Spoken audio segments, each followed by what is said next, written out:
Welcome to Mainstream Current. I'm Drew Hoagland, and today we're going to be talking about lithium. You might ask why. There's not much in the news as far as it pertains to Maine right now, but would you be shocked to learn that Maine has an estimated $1.5 billion lithium deposit? I'm going to show you a short video that's going to set the stage for that first, but before I forget, I have a special shout out to a friend and viewer, but I'm going to hold off until the end and make them watch the entire video before that happens. If you think it's you, go ahead and keep watching. Okay, let's get to the video by News Center for Maine. I don't know why I spaced out there. News Center for Maine video right now. Finally tonight, a massive discovery in western Maine. A lithium deposit found near Newry could be worth up to $1.5 billion. According to the Maine Monitor, the more than 10 tons of crystals were discovered just north of Plumbago Mountain. The find, one of the richest on Earth, could be all for naught though because of state mining laws. If the landowners decide to excavate, the laws could prevent them or delay efforts for years. Lithium is valuable, of course, for energy storage and everything from phones to electric cars to solar power. So that was just a short video on what we're going to be learning more about. Some of it I cover, what they already covered, but I figured it was just good to get more knowledge on this. This is something that is going to impact the state of Maine. Between green agendas and electric vehicles, lithium is mandatory for that. Not even just it's a mandatory component. And Maine so happens to have some of the strictest laws that are currently preventing it from being mined. But we're going to get into that more in a second. Oh, I need to roll up my back window, but my car's already off, so I'm going to deal with it. A significant lithium deposit valued at approximately $1.5 billion. $1.5 billion just in lithium was discovered near Plumbago Mountain in Newry, Maine in 2021. Fun fact, I actually used to live right near Newry, and I used to work in Newry.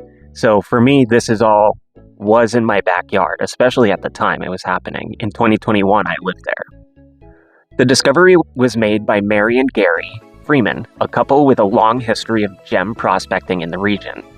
This find includes over 10 tons of lithium-bearing spodumene crystals, some of which are among the largest of the kind ever discovered globally.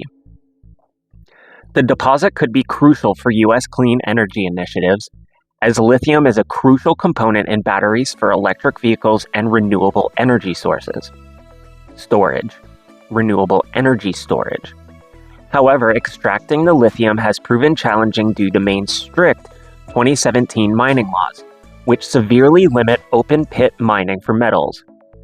The Freemans have been engaged in legal efforts to challenge these regulations, arguing that spodumene should not be classified as a metallic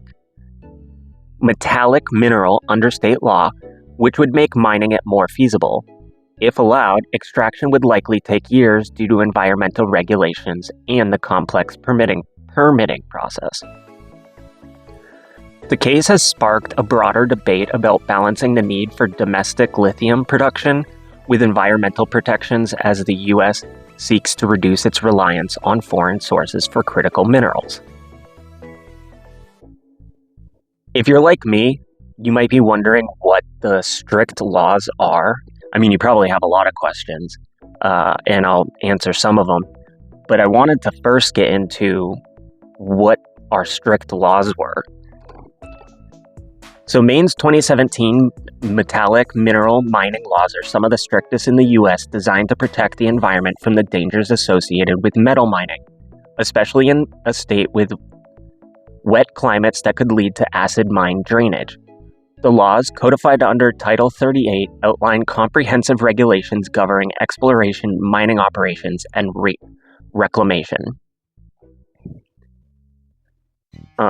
I'll just touch on some of the key provision headlines: environmental protections, ban on certain mining methods, financial assurances, prohibition on specific applicants. Additionally, a moratorium was placed on issuing new mining permits until these stringent regulations were fully implemented. And you can read more about that in the Maine state legislature. These laws make it very difficult to establish new mining operations, particularly large-scale open-pit mining, which has become a central issue in the ongoing debate about the recently discovered lithium deposits in Newry, Maine. So, why this is a big deal to me, and I've already looked into some of this, and I'm trying to get this into a concise video where I can catch you guys up to where I already am. Because like I said, I was living in Newry I was living in Bethel, working in Newry at the time that this lithium deposit was discovered. And there's barely any discussion on it, barely any talk on it.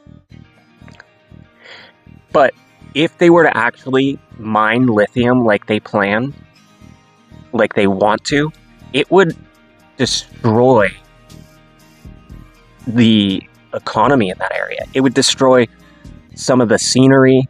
It would, like, Newry is in the mountains, like the mountains are right there, part of the Appalachian Trail, and I've looked at videos of places where lithium is currently mined, and the place it's not left looking pretty.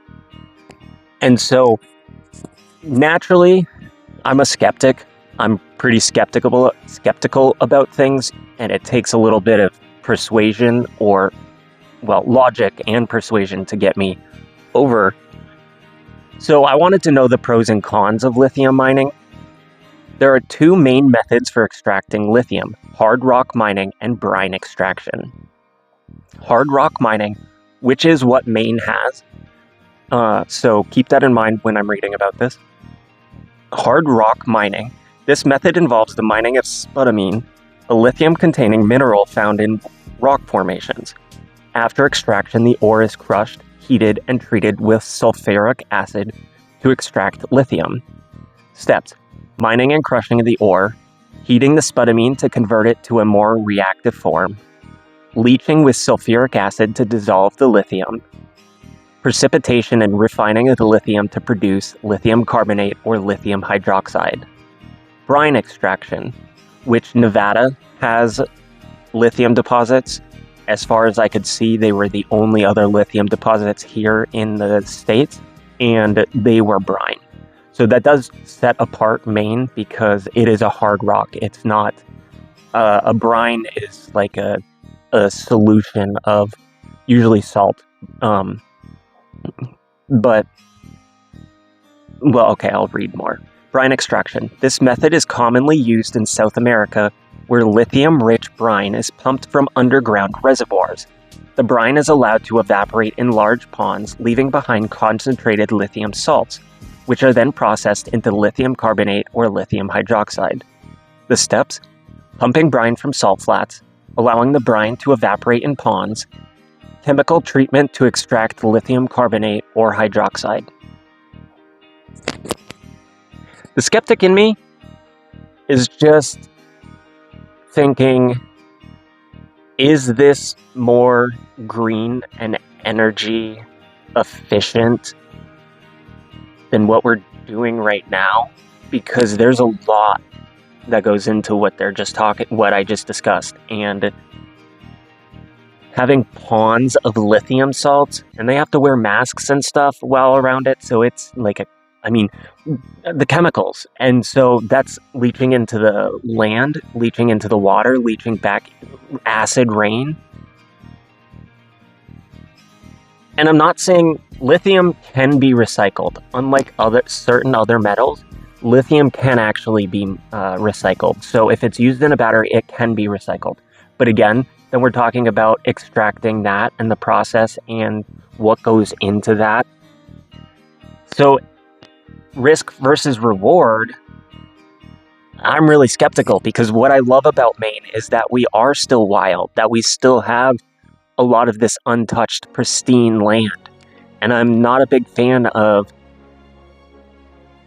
imagining that being ripped up and torn apart, and then how much money actually goes to the state. I mean, the Freemans own that land. Does Maine get any of that? Lithium is going to be in their plan. It's going to be sent out of state to get processed. Overall, I mean, we have these mining laws, these strict mining laws, for a reason. So to me, it seems like that's exactly what they were meant to do, is to protect us from this kind of litigation. So here are some pros and cons of lithium mining that I was able to find. Pros: crucial for renewable energy. Lithium is essential for batteries used in electric vehicles and renewable energy storage, which are vital for reducing carbon emissions. How many carbon emissions does it create to get lithium to the point that we can use it in electric vehicles? I'm not trying to say I have the answers. I'm not trying to say that we don't go down this path. I have always had more of a devil's advocate mindset, and I always question things and am skeptical. Sometimes I'm gullible, but I try to be more skeptical. And carbon emissions, like if that's what we're trying to do, how many emissions from carbon are going to be emitted in the process of mining lithium, processing lithium, and then eventually recycling lithium? Economic benefits.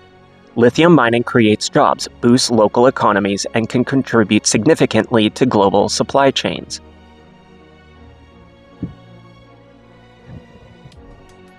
Number 3, potential for recycling. Unlike fossil fuels, lithium can be recycled from old batteries, reducing the need for continuous mining. Those were the pros. Those 3. Critical for renewable energy. Economic benefits. Potential for recycling. Potential. And from some of the videos that I've watched that I'll include later, because I do want to get more into this, because this is a big event. It's going to be on the news. I didn't realize I was still wearing those. My bone conducting headphones. And so even if it doesn't seem like a big deal right this minute, it is going to be a big deal. And I do want to try and be on the forefront of getting this out there. And so then looking into the cons, the list is much bigger. Environmental impact. We have water usage. Both brine extraction and hard rock mining consume significant amounts of water, leading to water shortages in arid regions. Land degradation. Open pit mining, in particular, can destroy landscapes and ecosystems. Waste generation. Hard rock mining produces significant waste, which can lead to soil and water contamination if not managed properly. I could stop right there, and that alone has risks that I don't currently see worth the reward. Pollution. Air and soil contamination. The use of chemicals such as sulfuric acid in lithium processing can result in toxic byproducts if not handled correctly. Potential for acid drainage. The risk of acid drainage from mining sites can pose long-term risks to local ecosystem and water supplies. Social and ethical concerns. Displacement of communities. Large mining operations can displace local communities, especially in regions where indigenous people live. Water rights conflicts. In regions where water is scarce, such as Chile and Argentina, lithium extraction can create tensions over water usage, which they currently have the biggest and the most dense lithium deposits. So then I kind of wanted to just have risks worth rewards versus risks. So the rewards. Energy transition. The global shift towards renewable energy and electrical vehicles relies heavily on lithium, making its extraction crucial for achieving climate goals. Economic opportunities. Countries like Chile, Australia, and China have seen significant economic growth from lithium mining, positioning themselves as leaders in the clean energy economy. And I've heard reports that actually a lot of that money that you would think would go locally does not. There are places where gold mines are discovered, silver mines are discovered, and you would think the local populace would be thriving and would have all this going for them. But no, they're extremely poor or underpaid, and it goes to the highest corporation, regardless of the country. Now let's get into some risks, and I am going to wrap this video up, trying to make them shorter. Risks. Environmental degradation. The negative environmental impacts of lithium mining are substantial, particularly in sensitive ecosystems. Community impact. The displacement of communities and conflicts over water rights can lead to long-term social instability. Sustainability. As demand grows, questions remain about whether lithium reserves can sustainably meet global needs without significant environmental consequences. And we're going to end on that note because that's the question. We don't know. We don't know a whole lot about lithium and lithium mining so far. And if you take out of the equation that we're trying to reach our greenhouse gas emissions reduction limit, then the demand for lithium, or the pros and the rewards, kind of go out the window. We've set this bar, and now in order to meet this bar, we have to do these things that are questionable. But my question is, should we have the bar where it is, or should we lower the bar? Should we not stretch ourselves and our environment and our ecosystems to the brink just to do what we believe has the potential to be the best? And those are questions. I really want to hear your answers. Go ahead and comment and let me know what you think down below, because I do love the engagement. I don't always get back to people right away. I am working, and then I'm editing, researching, and filming, so it does take me some time, but I will get back to you. I want to have more on lithium coming up, but it's probably going to be a stretch between this video and the follow-up video, only because as this video comes out, it's going to be October, and I want to start getting more into political, more of the politics here in Maine up until the elections, and then after the elections, I'll switch out. I really want to get back to the headlines, just give some news updates on what's going on. I need to figure out a better format for doing that, but I've just been so stretched with all these things popping up, and they all kind of tie together that I can't really move to where I want to until I have this setup that I'm trying to do. So that's what this video is. It's more of a setup video, and so there will be more coming, and when that does, I will link it. So, if you've been waiting patiently, Mr. Marquis, I just want to have a special shout out to a good friend and a viewer of this channel from very early on, and somebody that's always pushed me and inspired me, and I really appreciate it. So, here you go, bub, just for you. All right. If you stuck around this long, I really appreciate it. I hope I've earned your subscription. Go ahead and leave comments, likes, subscribes, shares, all those good things. It really does help. And especially for a growing channel like this, there are 1,000 of you repeat viewers where you come back every week and every video, and I greatly appreciate it. Like, I'm humbled, and I look forward to seeing where the end of this year will take us. So until the next video, y'all have a good day. Ready, fight!